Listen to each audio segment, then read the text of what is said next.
আজকে সকালটা অনেক সুন্দরভাবে শুরু করতে চাইছিলাম, কিন্তু সুন্দর করে আর শুরু করতে পারলাম না। সকালটা ভালোভাবেই কাটছিল, কিন্তু যখন একটু সময় গেল তখনই একটা বিপদে পড়ে গেলাম। তো বিপদটা কি সবটাই বলবো এই ভিডিওতে, সম্পূর্ণ ভিডিওটা স্কিপ না করে দেখার অনুরোধ রইল। হ্যালো গাইজ, আসসালামু আলাইকুম। কেমন আছেন সবাই? আশা করছি সবাই ভালো আছেন। আলহামদুলিল্লাহ, আমরা সবাই ভালো আছি। তো বরাবরের মতোই প্রত্যেক দিন সকাল থেকে ঘুম থেকে উঠে কিন্তু মানে ঘরের দরজা জানালা সব কিছুই খুলে দিই। তো আজকেও সেম কাজটা করলাম, আর এর মধ্যেই তসিফ আমার পিছনে পিছনে বারান্দায় চলে আসছে। তো উনি কিন্তু সবসময় আমার পিছনে পিছনে থাকে, আর আমি কোথায় যাই আমার ফলো করে, আর অনেক কাজও আমার ছেলেটা মাশাআল্লাহ আমাকে হেল্প করে।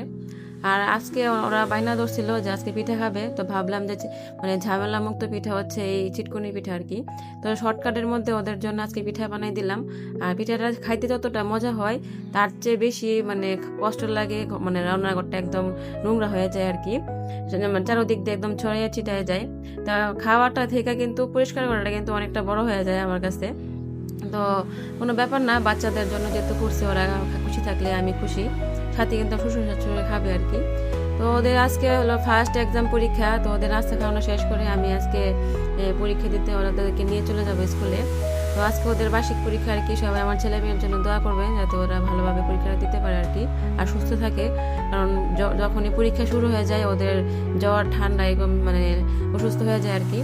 তো পরীক্ষার মাঝখানে ওদের কিন্তু টেনশন নাই যে ফুল দিতে চলে আসছে, আর ওদেরও কোনো দোষ নাই, কারণ ফুল এরকম সুন্দরভাবে ছড়াইয়া ছিটায় থাকে যে না নিয়েও পারা যায় না। তো ওদেরকে আমি নিয়ে স্কুলে চলে গেলাম। তো স্কুলে যাওয়ার পথে কিন্তু এখানে আমরা অনেক দুষ্টুমি করতে করতে যাই আর কি প্রতিদিন, আর রোদটা অনেকটা একটু করা হয়ে গেছিলো। তো স্কুলে আসার পরে দেখি সবাই এখন ব্যস্ত, যার যার সিট খুঁজতেছে কোথায় পড়ছে আর কি।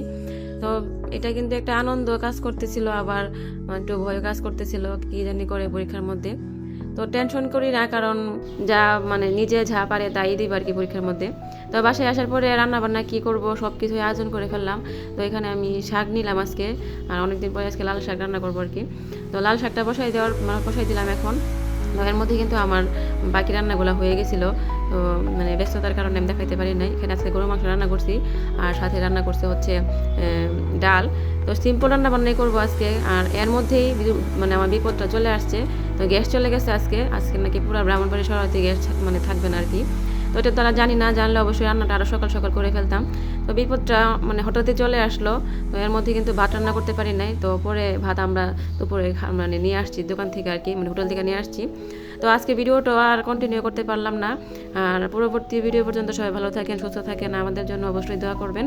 আল্লাহ হাফিজ।